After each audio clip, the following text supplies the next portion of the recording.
So simulan natin dito mga idol, kumilos na nga pong NBA at tinanggal na ang restriksyon na binigay ng referee dito kay Luka Doncic sa uling naging laban nila kontra sa OKC Thunders. At NBA naglabas na ng final list ng mga teams na pasok sa playoffs. Pero bago ho natin yan ipagpatuloy pag-usapan mga idol, please huwag niyo po muna kakalimutan na mag-like and subscribe sa ating YouTube channel. Maraming salamat po mga kaibigan. Alam naman natin no, na nagkaroon talaga ng dayaan yung naging laban ng Lakers at ng OKC Thunders, no? Yung pagkaka-foul out nito nga pong si Luka Doncic, o sabihin na natin technical foul, na-eject siya, natalo ang Lakers. At yung sumunod na game naman nila kontra sa Dallas Mavericks, so far wala ho nangyaring ganon. Naglabas na kasi na official statement ang NBA na kung saan nga po mga kaibigan, no, tinanggal na nila yung restriction na binigay ng referee dito kay Luka Doncic. Eto ngayon ang magandang balita mga kaibigan. At dahil nga po malapit na ang playoffs mga kaibigan, at ang Lakers meron na lamang last 2 games, no? 2 games na lamang sila at eto na, sa playoffs na tayo. Sinisigurado ng NBA na hindi po magkakaroon ng dayaan na laban o bentang laban.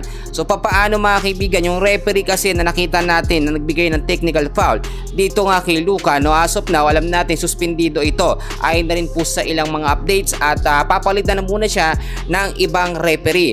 Binabantayan ngayon ng NBA Commissioner mga kaibigan yung magiging galawan nga po ng mga referee, which is kung titignan nyo naman kapag pumapabor ang referee sa kalaban, lagi na lang yung mga tawag, no, pabor dito sa kalaban at ang Lakers laging pinag-iinitan. Nakita nyo yun, very obvious, no? Sa Thunders, top 1 sila. Di naman porket top 1 ng team nila magaling na talaga sila. Takot nga sila sa Lakers. Ito ang sinasabi ko sa inyo, dahil posibilidad na magkaharap ho ang OKC Thunders at ang Lakers dito nga po sa playoffs, no? Sigurado naman yan ay bantay sarado ngayon. At ang Lakers ay naghahanda sa kanilang panibagong sistema. Nakita nyo naman mga kaibigan, ang Lakers talaga ay mas lumakas ngayon simula nang dumating si Luka. Kitang-kita naman natin yan. Ano ba ang sistema na meron ngayon sa Lakers at bakit lumakas? Si Luka lang ba ang nagpalakas? Well mga kaibigan, hindi ho. Bukod ho kay Luka Doncic mga kaibigan, nabuo yung sinasabi natin na final chemistry ng Lakers na gagamitin nila sa playoffs. Nakita nyo naman yung rotasyon ng starting 5 umuulit-ulit lamang, which is lagi nandiyan si Rui Hachimura, nandiyan si LeBron James, si Luka Doncic, Austin Reeves at si Jackson Hayes. Kapag hindi nakapaglaro si Rui Hachimura, pumapalit muna, no, si Dorian Finney-Smith. Kapag hindi nakapaglaro naman mga kaibigan, etong si Austin Reeves, available si Gabe Vincent, at eto naman pong si Dalton Knecht. Nakikita natin yan. Eto pang isa mga kaibigan, in case din nagkaroon ng problema o magkaroon ng problema, Christian Coloco, Trey Jemison available. So bakit daw hindi nababanggit ngayon si Alex Len? Alam nyo mga kaibigan, nakikita pa natin si Alex Len nasa bench lamang, hindi pa siya tinitrade, no, or talagang nawi-wave, dahil alam nyo, no, siguro mabait si Coach JJ Redick, bibigyan niya pa ng pagkakataon sa mga susunod. Pero alam nyo mga kaibigan, ng Lakers kinakailangan din talaga na magkaroon ng secured na backup na sentro o big man para sa playoffs, no. Pero ngayon kasi medyo hindi na pwedeng humabol. So kung ano yung nasa lineup ng Lakers, yun ang gagamitin nila sa playoffs. Tignan nyo mabuti mga kaibigan, naglabas na rin ho ng update, no, ang NBA. Ito, sariwang-sariwa pa mga kaibigan, nung final list po ito ng mga NBA teams na pasok na sa playoffs. At kung titignan ho ninyo, nasa pangatlo ang Los Angeles Lakers, nasa record nila ngayon, no, yung updated nila sa standings, 49 wins, no, at meron pong 31 loss. At kung titignan nyo naman ang OKC Thunders na madayang kupunan, no, siyempre alam natin yan, 66 wins and 14 loss, no.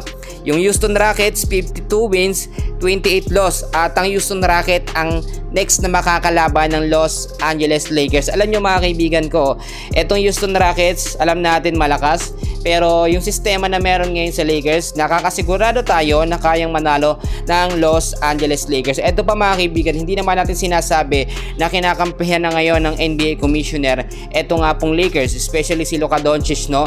Alam nyo mga kaibigan, center of attraction ngayon eto si Luka, matapos yung huling naging laban nila kontra sa Dallas Mavericks, yung naging tribute game nga po ni Luka, no. Alam nyo, 45 points yung kanyang naitala mga kaibigan sa buong game yan. And so far, si Luka talaga halos gumagawa ng magagandang puntos. Kapag wala si Luka mga kaibigan, alam natin mayroong Lebron. Pero talagang nahihirapan ng Lakers. Malaki ang naiambag ni Luka ngayon kaya hindi siya pwedeng basta-basta na lamang dayain ng kung sino-sino pong mga referee or mga kupunan. Kakampi nila ang NBA dahil tama naman talaga. Nasa lugar naman talaga yung paghingi nga po ng apila ng Los Angeles Lakers sa ginawang technical foul o pag-eject ng referee dito kay Luka Doncic. Watch out mga kaibigan, alam nyo no, kapag ka naulit ito, automatically tatanggalin ng referee, kukuha ng panibago, yung marunong at ginagampanan talaga ang kanyang trabaho at hindi basta-basta na lamang nabibili po sa pera-pera. Kung titignan nyo mga kaibigan, para sa akin, etong magiging lineup nga po ng Los Angeles Lakers sa playoffs, no, sistema na mas malakas at hindi na yung sinasabi nyo. Sino ba nagsasabi na small ball lineup? Hindi na ho basta-basta ito small ball lineup. Naririnig natin dati yan nung nandyan pa si D'Angelo Russell mga kaibigan, si Anthony Davis, dahil nga po wala ng legit na sentro. Ginagamit daw lagi ni JJ Redick na pang sentro si Rui Hachimura at si LeBron James, no, which is power forward. At the same time, naglalaro din bilang sentro. Hindi na mangyayari yan dahil meron tayong Jackson Hayes. Andyan na rin si Luka mga kaibigan. At ngayon, yung mga legend na shooter, nakabantay na, nakaantabay na. Sa update sa Lakers, tuloy-tuloy ang kanilang pag-eensayo at hindi na po sila nangangamba sa last 2 games. Houston Rockets at Trail Blazers, yan na lamang ang magiging laban ng Lakers. Manalo o matalo mga kaibigan, secured slot na ang Lakers dito nga po sa playoffs, no? Naglabas na at ipinakita na yan ng NBA. So far yan muna ang update natin, and please pakiusap ako, no kaibigan, ng isang like at subscribe sa ating channel. Maraming salamat po sa inyong lahat.